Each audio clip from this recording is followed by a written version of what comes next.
Everyone, welcome back to another episode of VAR Check. I'm your host, Taps, and I got a special guest in here today. Man like Sean for us. Hey, Taps. How's it going, man? Chilling. Long time coming, so we're just going to get into it. So for people who are not familiar with you, like, who are you, what do you do, and everything? I know it's a lot. We know it's a lot, but just kind of like summary. Yeah, no doubt. There's a few things. So basically, serial entrepreneur here in Ottawa. Yep. I've worked in the States, currently still working in the States for some of the businesses, but I'm Ottawa born, bred. This is my city. I'm involved in the real estate market, the construction. So basically I run my own real estate team. I have two custom home building companies here in Ottawa, a property management company. And then I'm on the music side as well. So I work with a few artists. And just grinding, man. And then obviously, since I'm here, I'm an official partner with Atletico Ottawa. Yeah, there we go. Massive football supporter. I just love this city. Oh yeah, 100%. And you open the can of worms, so we're gonna go with it straight. So as you know, VAR Check, we are Atletico Ottawa fans, and also like my company as well, Just to Clean, we are also partnered up with Atletico Ottawa. So this is a more biased, it's a more biased, I would say, panel, but hey, that's how it goes on VAR Check. You guys already know. So we're just going to talk about the local scene in Ottawa, the local football scene. So as you like a football fan as well yourself, Europe as well as Atletico, I've seen a big change, especially in the last few years. It's a good upward change where obviously I used to be seeing like Arsenal jerseys, Thierry Henry, Ozil, Messi, Ronaldo, the general ones, like the 100% popular ones, But now I've been seeing some CPL jerseys, like especially during the summer, you'll be seeing a lot of Atletico jerseys. Other time I was just randomly walking, I saw some Forge jerseys, We're not really going to go into that, but so it's just getting much more popular, and I'm seeing an upward trend. What do you see in the Ottawa local football I would say industry, and like how do you see it going? Yeah, that's a good question. I see it definitely same trajectory that you're seeing. It's growing. So from the basic essentials like for Atletico season ticket sales, right? Yeah. So watching season ticket sales, double, or they're setting their markers every year, and they're exceeding what they're doing on season tickets, right? Yeah. Which is amazing. And now that it's branching into, I can't speak on every other club, but I imagine it's like this, kind of going around that. Yeah. You're looking at kids groups, birthdays, stuff like that, like where people are actually, they have the choice of doing anything that they want for those days, and they're actually picking a match day experience, right? As an example. Or the Atletico Madrid camps being run, right? Like programs like that, like grassroots things that are coming, that are kind of being powered by, essentially the CPL in a way, if not fully. Those are all great like Kickstarters. So like it's growing. Like when did we start? It was 2019. Yeah. And there was COVID too. That COVID season, right? And then we had Island Games the next year. So man, like it's gonna take time, but it's building. The fact that it's going this direction and not this direction, or even this direction, is a good sign. Yeah. For example, like because I played, retired, I'm back again and retired again. That's how my season is going. That's how my football career is going. So like I played in the Super League, and I've been seeing like Atletico also like, and the Super League also doing some work as well. And I've been seeing all the like local leagues. I've seen more local leagues as well, like every like season, like 47s as well. So everybody's actually like, so now we just need to kind of translate it onto like, for example, more atmosphere, more people coming in and everything else. So it's just kind of like, I would just say now it's kind of on the public, because from like all the leagues and Atletico and CPL, they're doing their job by making these things available. So now it's just kind of like, guys, tell a friend to tell a friend. And two, it's a Saturday, Sunday. We do have midweek games, but come on, guys. It's like late kickoff is a late vibe. Early kickoff is an early vibe. And you just come there, have a few drinks, and watch Atletico win. Last season, it wasn't the best, but we'll discuss a little bit of that later. So since for example, you're in a lot of other industries as well. You said the music, the real estate, and everything else. I've also just seen kind of a like, I would say not say a divide, but I would just say not a connection with what the football scene with the other, I would say, industries. Like for example, any Ottawa, they've done a good job with kind of like hosting tournaments and everything else, and you know, going for good causes as well. But for like example, like the music industry and football, kind of at a point it start going in hand. You know, you have people performing at stadiums, you know, rappers want to be footballers, footballers want to be rappers and everything else.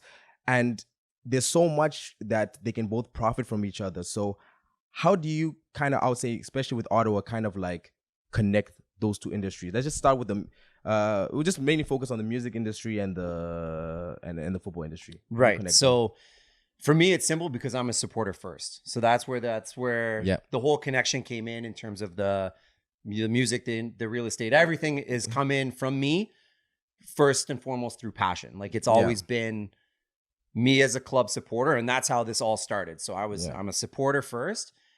I just like to bring everything that I have with me to the table. So that's to answer your question in terms of like tying other things in for other people. Like I think it's tricky if it's just going to be a business move. If you're looking at it from just a business standpoint, I'll be honest, as an entrepreneur, it's probably not the most beneficial or the top thing to do in terms of like ROIs or anything from a business standpoint, right? I'm coming from a place of love and desire for us to succeed. So that's why it's easy for me. And I also do everything through the music industry and like through the real estate, through the club, like powered through the club, to give back. Like I use that selfishly as my marketing. Right. So I think, you know, it's gonna have to come down to people that are passionate about the product and the actual club, and like bring whatever they can lift with them. So like if they have leverage in something, they have to bring that to the table and help, you know, Atletico in that sense. I agree with you 100% in terms of it's up to the public, like it's up to us to start coming, because let's face it, like the club can't turn around and like hand free tickets out, because then the people that are like spending big money or even just spending their hard-earned money to like take their family out to a match, and you know they spend the money to bring a family of 6 out, and then they get their drinks, they get their popcorn, you know, transportation, this and that, and it costs them $150-$200 for the game. And then the people sitting beside them is a group of 10 that are like, hey, I was at this restaurant and I just had dinner and they just gave us these tickets and we're here for free, and they're sitting on the same row, and you're like, well, great. Then, you know, the next time that family wants to go to the game, they're either looking for free tickets or they're going to be like, you know what? We kind of feel like we got gypped last time. So a lot of groups, especially I would just say shout out to Capital City, they have done a good job by kind of creating a culture. So I understand, you know, like, for example, you said like kind of like the business investment move, like if your heart's not in it. So that's why, you know, Atletico kind of like finding like connecting with the community is very important. So like Capital City as well, they kind of dictate the culture on how everything kind of going about the club. So the more people get involved in stuff like that, and for example, like we just kind of need like a median to kind of see, okay, this is what Ottawa is and this is what Ottawa want to see. Because like, for example, there's a downtown disconnect.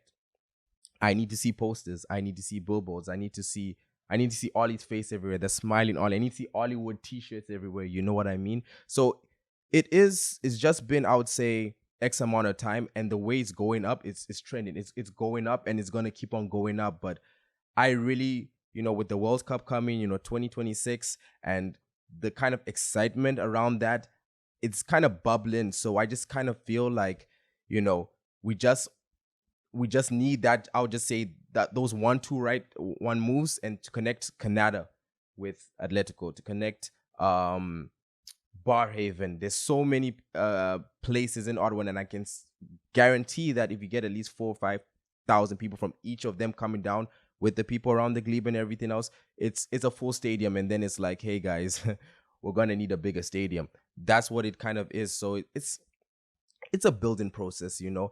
And one thing that's gonna kind of keep the fans coming is the type of football we play. So 2 seasons ago, amazing, creme de la creme. We nearly did it. Jacob, you're supposed to come for a match, but next season is definitely coming for one. It like the final as well too. Like I was just like it was brilliant. It was a brilliant game of football. Unlucky about the result. Last season, there was a period in time I said, "Yo, we can still do it," and that's how the league is kind of open. But this we gave Carlos a new contract. Happy about that. Fernando's here, and he really tries to connect with the public, and like on Twitter and everything else, and there's a lot of stability here. So now we just kind of need to push on. So what do you kind of want to see next season? And for example, like I know there's some players here and there. We're not going to mention players. We're going to let the transfer window do its thing. But what do you kind of want to see from the squad like next season? Well, good question. So from the jump, me personally, not that it's any of it's my decision. Yeah. I think I'd like to see a dumbed down training camp. So yeah, rather than watching again, don't hate me on this, guys, but rather than seeing guys taking in training sessions or a match with La Liga or something in Madrid, like I wouldn't mind just watching the team stay here. Yeah. And working like everybody else. Yeah. Right.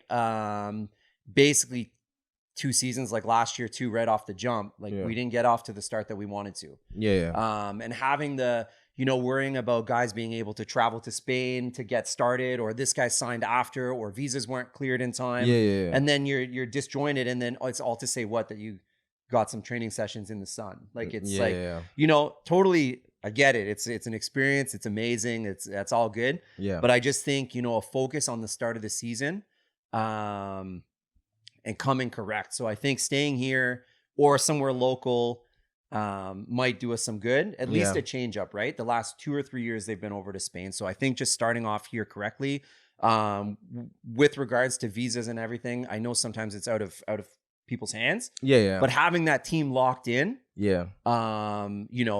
we were missing a CDM last year, right? For the first half of the season or whatever. It's pretty important, to throw in a 6 there, or right. So making sure that we have coverage and actual people playing their proper positions would be a good thing. But I think there's going to be a chip on our shoulder. I think everybody's going to be ready to come correct. I think, judging by the way that last year trailed off, especially those last second equalizers or defeats were just gut wrenching. So guys are going to be carrying that with them, right? Yeah. So yeah, I concur, and I just feel as well that I would just like to see more. I would say I'm not going to say smart recruitment, because once again, the recruitment team has done a good job. Like, for example, getting Zapata and for Noah Verhoeven, and certain players that they've brought in that I've seen. I'm like, okay, this guy is a technical genius. I've seen this guy, if he plays this position and the way he plays, it will unlock everything else. So they do a great job with there. But for example, we have seen a lot of back talent here, like the Carlton, Ravens and Algonquin Thunder as well. They produce a lot of talent, and some of them are in the league as well. So obviously you can't sign everybody on contract negotiations and everything else, but it just felt like some of them kind of it fell through our fingers, So I would just like to kind of see, I know they've done a great job, especially even with Ty Walker signing a long a new deal. That's the kind of direction I want to go. Omar as well. He's going back in the draft. Hopefully, in a way, we can get him back, because he played the whole last season. He was with the team as well. Sorry, he didn't play the whole last season. He was with the team all last season, and also with OSU as well. And the Atletico second team. I saw some of the games as well.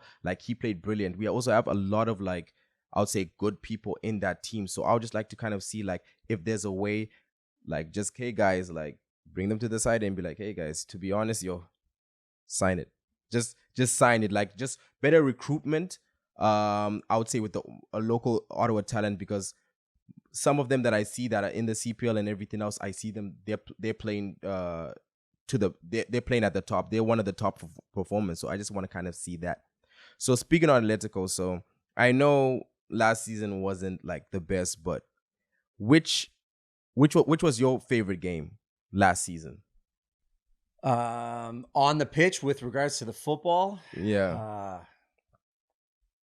it was probably the away game. It was probably the last game of the season against Forge. Yeah. It was probably Yeah. that was probably, bittersweet, too little, too late. I was a little bit jaded at that point anyway, saying that, like we basically blew it and we didn't really deserve to. But we finally beat Forge, and that's why I'm just like, exactly. yo. And I thought it was a well played match.